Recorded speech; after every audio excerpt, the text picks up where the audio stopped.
Olá, gente querida! Hoje é sexta-feira da 33ª semana do Tempo Comum, dia 20 de novembro. É o dia da consciência negra. E o texto do Evangelho de hoje é Lucas 19, de 45 a 48. Fizestes da casa de Deus um antro de ladrões. O texto diz: Naquele tempo, Jesus entrou no templo e começou a expulsar os vendedores. E disse: Está escrito: Minha casa será chamada casa de oração. No entanto, vós fizestes dela um antro de ladrões. Jesus ensinava todos os dias no templo. Os sumos sacerdotes, os mestres da lei e os notáveis do povo procuravam um modo de matá-lo. Mas não sabiam o que fazer, porque o povo todo ficava fascinado quando ouvia Jesus falar. Palavra da salvação. Glória a vós, Senhor. Minhas irmãs e meus irmãos, a luta dos irmãos índios, dos irmãos negros, por dignidade e vida, ainda tem um longo caminho a percorrer. Não obstante, oficialmente, o Brasil ter feito a abolição da escravatura, infelizmente, ainda somos um país bastante escravocrata. Basta ver que as oportunidades para as pessoas negras na sociedade são muito menores. Às vezes trabalham mais, recebem menos salários. Estes dias últimos, nós temos visto na internet um punhado de ações, de atitudes de pessoas horrendas que maltratam, discriminam, xingam, pisam, ferem. O Brasil precisa fazer um longo caminho, um longo percurso para que de fato haja vida para todos, não haja preconceito, não haja nenhuma discriminação. Pois bem, o texto do Evangelho de hoje, Lucas 19, 45 a 48, é a purificação do Templo de Jerusalém. Jesus finalmente chegou a Jerusalém. Depois da longa viagem de subida, que começou lá no capítulo 9, versículo 51, Jesus chegou a Jerusalém. No Evangelho de João, a purificação do templo está no início do ministério público de Jesus. Nos evangelhos sinóticos, isto é, Mateus, Marcos e Lucas, a purificação do templo está no final dos evangelhos. No templo, ele encontra os vendedores de animais e também os cambistas de moedas. Isto acontecia exatamente porque os judeus vinham de lugares distantes e deveriam trazer as oferendas para o templo. Ora, como não é possível trazer um boi ou uma cabra da Galileia, ou pior ainda, do Egito, da Grécia, da Mesopotâmia, onde havia colônias judaicas, dessa forma, os judeus vendiam os animais lá nas suas terras, traziam o dinheiro local para Jerusalém. Em Jerusalém, eles trocavam a moeda pela moeda de Jerusalém, do templo, com os cambistas. Cambista significa aquele que faz o câmbio, aquele que faz a troca da moeda. Depois eles iam aos currais do templo, compravam os animais e ofereciam os animais em sacrifício a Deus por meio de um sacerdote.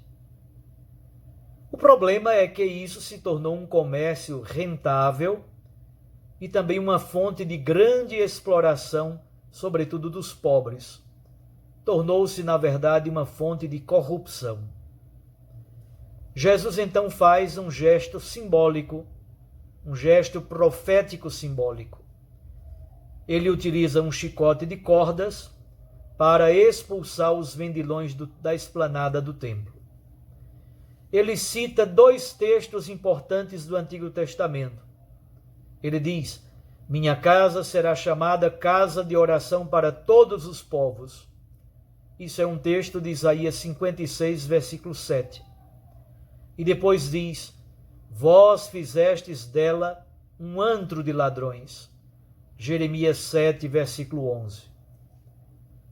No texto do Evangelho de João, há também uma alusão ao texto de Zacarias 14, 21. Já não haverá mais mercadores no templo do Senhor dos Exércitos. E os discípulos de Jesus leem aquele gesto profético de Jesus à luz do texto do Salmo 69, versículo 10. O zelo por tua casa me devorará.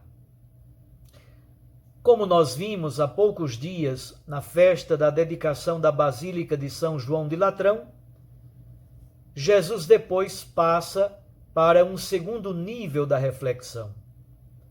Do templo como instituição ou como edifício, Jesus passa para a pessoa dele mesmo como templo vivo e a pessoa de cada batizado. Na iminência de sua morte na cruz, é como se ele estivesse querendo falar do santuário do seu corpo, que será morto e depois ressuscitado. Aí está uma das causas da morte de Jesus: o enfrentamento da estrutura injusta do Templo de Jerusalém. No texto de hoje aparecem os membros do Sinédrio. O Sinédrio era o grande conselho da nação judaica, encarregado de tratar, de administrar os assuntos internos da nação. Compunham o Sinédrio os sumos sacerdotes, os anciãos do povo e os mestres da lei. Eles praticamente aqui já decidem pela morte de Jesus. Mas eles têm medo do povo.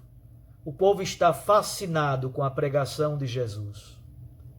Há muito tempo que eles desejavam escutar uma palavra nova, uma palavra com autoridade. As pessoas do povo, fascinadas, escutam com alegria e prazer a palavra que Jesus tem para transmitir. Pelo batismo, todos nós nos tornamos templo vivo de Deus.